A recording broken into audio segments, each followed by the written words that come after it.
ओम नमो भगवते वासुदेवाय। आज कार्तिक मास कृष्ण पक्ष त्रयोदशी और आज ही से शुभारंभ हो रहा है पंच दिवसीय दीपावली पर्व का।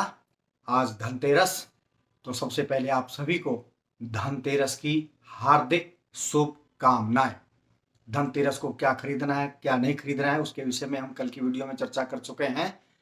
आज धन्वंतरी दिवस भी है। पौराणिक कथाओं के अनुसार आज ही के दिन समुद्र मंथन से भगवान धन्वंतरी अवतरित हुए थे और उनके चार भुजाओं में पहली भुजा में अमृत कलश, दूसरी भुजा में गिलोय, तीसरी भुजा में शंख और चौथी भुजा में आयुर्वेद ग्रंथ था। चारों ही चीजें विशेष और इंगित करती हैं, इशारा करती हैं किसकी ओर। सर्वप्रथम अमृत कलश जो जल का सूचक है, तो जल के बिना जीवन संभव नहीं है। दूसरा गिलोय, गिलोय अर्थात दवा जिससे अनेकानेक प्रकार की बीमारियां दूर होती हैं। तीसरा शंख, शंख हमारी श्वसन प्रणाली को, सांस लेने की प्रणाली को चुस्त दुरुस्त रखता है। और चौथा आयुर्वेद, जिससे हम जानते हैं कि यदि हमारे शरीर में वात, पित्त और कफ तीनों चीज ठीक हैं तो शरीर स्वस्थ है। तो आज के दिन धनतेरस के साथ साथ धन्वंतरी जयंती या धन्वंतरी दिवस भी मनाया जाता है। तो भगवान धन्वंतरी जो हैं देवताओं के चिकित्सक हैं और आयुर्वेद के जनक कहे जाते हैं। इस आयुर्वेद के अनुसार ही शरीर को स्वस्थ रखने के लिए तीन चीजों की विशेष रूप से आवश्यकता रहती है। नंबर 1, संतुलित आहार, अर्थात ऐसा आहार जो सुपाच्य हो और इसको भी हम समय से लें। संतुलित आहार के साथ नंबर 2, शारीरिक श्रम, हम शरीर से यथासंभव मेहनत करें। और नंबर 3, पर्याप्त विश्राम, आराम। यदि हम अच्छा भोजन कर रहे हैं, शारीरिक श्रम भी कर रहे हैं, परंतु एक निश्चित मात्रा में आराम जो करना चाहिए वो नहीं कर रहे हैं, तो पहली दोनों चीजों का कोई महत्व नहीं रह जाता है। तो इसलिए शरीर को एक निश्चित आराम अवश्य दीजिए, जहां तक संभव हो 8 घंटे शरीर को विश्राम दीजिए। स्वीट स्लीप जिसको कहते हैं वो अवश्य लीजिए ताकि शरीर स्वस्थ बना रहे। और आज का दिन विशेष पूरे भारत में राष्ट्रीय आयुर्वेद दिवस के रूप में भी मनाया जाता है और कहा भी जाता है पहला सुख निरोगी काया। तो आज स्वास्थ्य वृद्धि के लिए विशेष रूप से इन तीनों चीजों का विशेष ध्यान रखें और स्वास्थ्य लाभ को प्राप्त करें। मैंने कल बताया था कल की वीडियो में कि आगामी 5 दिन की कथा मैं आपको सुनाऊंगा, तो उस कथा की ओर बढ़ें उससे पहले आपसे वही विनम्र निवेदन कि यदि आपने मेरे इस चैनल को सब्सक्राइब नहीं किया है तो कृपया सब्सक्राइब कर लें, बेल आइकन का बटन दबाएं, साथ में लाइक कीजिए और लाइक करने के साथ शेयर भी अवश्य कीजिए ताकि दूसरे लोग भी इस विषय में जानकारी प्राप्त कर सकें। आज के दिन मृत्यु के देवता यमराज के लिए भी विशेष दीपक जलाया जाता है, उसकी चर्चा हम आखिरी में करेंगे। तो चलिए चलते हैं आज की कथा की ओर। एक बार भगवान विष्णु और लक्ष्मी पृथ्वीलोक में भ्रमण करने के लिए निकले। भ्रमण करते करते अचानक भगवान विष्णु लक्ष्मी से बोले कि मैं दक्षिण दिशा की ओर जा रहा हूं, अभी वापिस लौट के आता हूं, तब तक आप यहीं पर रुकिए। विष्णु भगवान ने प्रस्थान किया दक्षिण दिशा की ओर।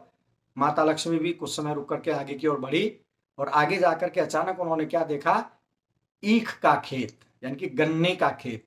वहां से माता लक्ष्मी ने जो है एक गन्ना उखाड़ा और उसको वहां चूसने लग गई। चूसते चूसते कुछ समय बीता, तदुपरांत भगवान विष्णु भी दक्षिण दिशा से वापस लौट आए और वहां माता लक्ष्मी को गन्ना चूसते हुए देखकर उन्होंने श्राप दिया कि जिस किसान के खेत से तुमने यह ईख या गन्ना लिया है उसके घर में तुम 12 वर्ष तक सेवा करोगी। और ऐसा कह करके, ऐसा श्राप दे करके भगवान विष्णु क्षीर सागर को लौट गए। इधर माता लक्ष्मी उस किसान के घर में एक जाकर कहो, नौकर कहो, कुछ भी समझ करके उनके घर में सेवा करने लगी। और इस प्रकार सेवा करते करते 12 वर्ष बीत गए। और जैसे ही 12 वर्ष बीते तो माता लक्ष्मी ने किसान से कहा कि अब मैं अपने घर जा रही हूँ। लेकिन जब से माता लक्ष्मी ने उनके घर में निवास किया था तब से उनके यहाँ धन धान्य की वृद्धि हो रही है, इसलिए किसान ने उनको जाने से मना कर दिया। इधर क्षीर सागर में भी भगवान विष्णु ने मन में विचार किया कि 12 वर्ष व्यतीत हो गए हैं, अभी तक लक्ष्मी क्यों नहीं लौट कर आई है। इसलिए वो भी भेष बदल करके किसान के घर पहुंचे और कहा कि भाई ये मेरी पत्नी है, कृपया इसे आप लौटा दीजिए। किसान ने कहा बिल्कुल भी नहीं, मैं इनको बिल्कुल भी नहीं लौटाऊंगा, यदि आप चाहें तो आप भी इनके साथ यहीं पर रह सकते हैं। इस प्रकार कहने पर भगवान विष्णु ने उनसे कहा कि ये कुछ कोड़ियां लो और आप सपरिवार जो है गंगा स्नान करके आओ। किसान बोला अच्छा, आप हमें यहाँ से भगा करके स्वयं अपनी पत्नी को लेकर जाना चाहते हैं, मैं ऐसा बिल्कुल भी नहीं करूंगा। ऐसा सुनने के पश्चात भगवान विष्णु ने कहा कि जब तक आप लोग वापस लौट करके नहीं आएंगे तब तक मैं तुम्हारे घर में ही निवास करूंगा, यहां से कहीं नहीं जाऊंगा।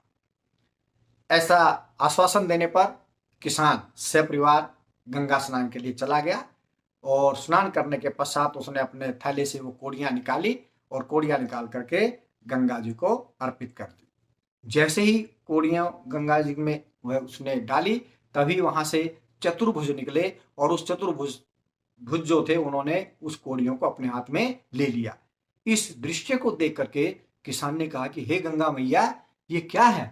तो गंगा मैया प्रकट हुई और गंगा मैया ने कहा कि ये मेरे ही हाथ हैं, ये कोड़ियां तुम कहां से लाए हो। तो किसान ने कहा कि मेरे घर एक पति पत्नी का जोड़ा है और उनमें से जो मेरी नौकरानी है, नौकरी कर रही है, उसका जो पति है उसने मुझे ये दी है। तो गंगा मैया ने कहा कि वो भगवान विष्णु और लक्ष्मी है, आप उनको बिल्कुल भी अपने घर से जाने मत दें। यदि लक्ष्मी को आपने जाने दिया तो आप फिर से दरिद्र हो जाएंगे, निर्धन हो जाएंगे। यह बात सुनकर के किसान सपरिवार घर वापस लौटा और वापस लौटने के बाद भगवान विष्णु ने वही कहा कि देखिए अब जो है मैं चल रहा हूं अपनी पत्नी को लेकर के। तो किसान ने कहा कि मैं जान गया हूं कि आप लोग भगवान विष्णु और माता लक्ष्मी हैं, मैं आपको नमन करता हूं, लेकिन माता लक्ष्मी को मैं बिल्कुल भी नहीं जाने दूंगा। क्योंकि उसको गंगा मैया की वो बात समझ में आ गई थी कि अगर मैंने उनको जाने दिया, मन ही मन सोच रहा है, तो मैं फिर से निर्धन हो जाऊंगा, इसलिए मैं माता को जाने ही नहीं दूंगा। तो किसान की ये बात सुनकर के भगवान विष्णु ने कहा ये बात आप जान लें कि लक्ष्मी चंचला होती है और लक्ष्मी को बड़े बड़े रोग नहीं पाए हैं। जब तुम जान ही गए हो तो इसलिए इनको जाने दो, ठीक रहेगा। किसान ने फिर भी हट की कि नहीं, मैं नहीं जाने दूंगा। तब माता लक्ष्मी ने किसान को कहा कि ऐसा है, कल धनतेरस है, कल आप स्नान ध्यान करके अच्छे से घी का दीपक जलाएं और मेरी पूजा करें, मैं अदृश्य रूप से वहां पर विराजमान रहूंगी। उसके बाद तुम्हारे घर में कभी भी धन धान्य का अभाव नहीं रहेगा। ऐसा कहने पर किसान ने अपनी सहमति जताई और तत्पश्चात किसान जो है अगले दिन उसने घर में स्वच्छता की, साफ सफाई की। साफ सफाई करने के बाद माता लक्ष्मी के सामने दीपक जलाया और उसके बाद अदृश्य रूप से माँ लक्ष्मी भी वहां रही और उस दिन से जो है उसके घर में धन धान्य की कोई कमी नहीं रही। उसके पश्चात प्रत्येक वर्ष कार्तिक मास की त्रयोदशी को वह माता लक्ष्मी का पूजन करने लगा। तो इस तरह उसके यहाँ धन धान्य की वृद्धि हुई। तभी से कहते हैं कि धनतेरस को माता लक्ष्मी की पूजा की जाती है।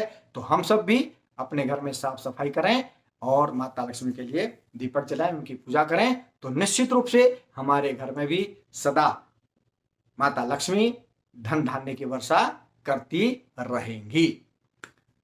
आगे बढ़ते हैं। आज ही के दिन यानी कि धनतेरस के दिन सायंकाल को एक जो है दीपक जलाया जाता है यमराज के लिए। उसके विषय में भी एक छोटी सी कहावत है, कथा है, कहानी है। वो ये कि एक बार यमदूतों ने मृत्यु के देवता यमराज से कहा कि भगवान, ये ठीक है कि जिसकी मृत्यु हुई है उसको हम यम पास में बांध कर ले आते हैं, परंतु सबसे बड़ी समस्या यह है कि जब किसी की अकाल मृत्यु होती है तो वहां पर हमें यम पास में उनको बांध कर लाने में हमें बहुत ही दुख होता है, वो दृश्य देखा नहीं जाता। इसलिए इस अकाल मृत्यु का कुछ कीजिए।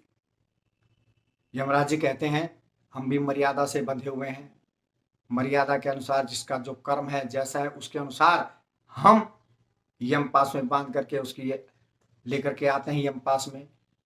लेकिन यदि कोई कार्तिक मास की त्रयोदशी के दिन सायंकाल के समय एक दीपक जलाए और मृत्यु के देवता अर्थात हमारी पूजा करे और उस दीपक को घर के बाहर कूड़ा करकट के स्थान पर या नाली पर रखे और उसका दक्षिण मुख हो तो निश्चित रूप से उनको अकाल मृत्यु से भय नहीं रहेगा और वो अकाल मृत्यु से बचे रहेंगे। इसलिए आज के दिन को मोरी दीवा भी कहा जाता है, अर्थात दीपक को मोरी के स्थान पर रखा जाता है। तो सायंकाल के समय दीपक की अच्छी तरह से पूजा कीजिए, अर्चना कीजिए और उसके पश्चात नैवेद्य चावल इत्यादि से दीपक लगा करके तत्पश्चात दिए को दक्षिण मुख बाहर पर रखिए। तो आज के लिए इतना ही। कल फिर मिलते हैं रूप चौदस, नरक चतुर्दशी और छोटी दीपावली की कथा को लेकर के। तब तक के लिए नमस्कार, वंदे मातरम, जय हिंद, जय भारत।